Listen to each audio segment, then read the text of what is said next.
نو دین مونږ ته دا درس راکړي. نو الحمدلله رب العالمین په دې مونږ پوهیږو چې په دې ټولنه کې اصلاح څنګه راځي.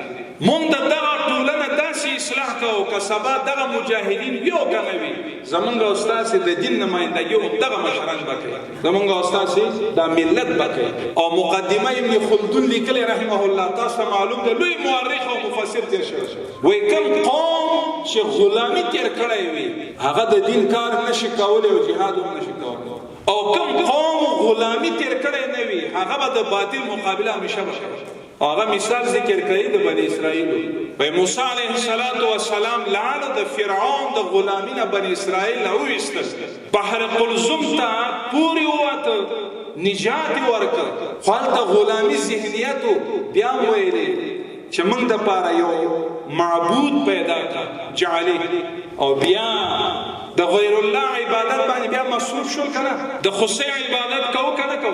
بیا موسی علیہ السلام ویل چې عمالقه او جبابره سره جهاد وکړو، بیا ورته ویل فذهب انت وربك فقاتل انها هنا قاعده. خو الله په دې صحرا کې دوی دل پسې قلبن پاتې او نوی کل پیدا شو. یوشع علیہ السلام دا غوی ذهن سازي وکړ او چې کله आवाज وکړ ټول په یو आवाज بلند شول. نو بیا عمالقه سره جنگ وکړو، جبابره سره هغه الله فتح ورکړه کنه. او بیا حضرت یوشع علیہ السلام فرمایي چې دا غروب ته نږدې و د المر، او موسی الله ته وایي چې یا الله زه مکلف یم چې دا فتح کړم، مر مکلف ته چې غروب شي. الله وایي چې دا به تا ته به ولاړې ته جهاد جاري وساتې. نو د افغانانو زمونږ د ملت په زړونو کې غیرت او ازادي و، ځکه د دشمنانو د امریکایانو مقابل جهاد وکړه او وطن آزاد شو.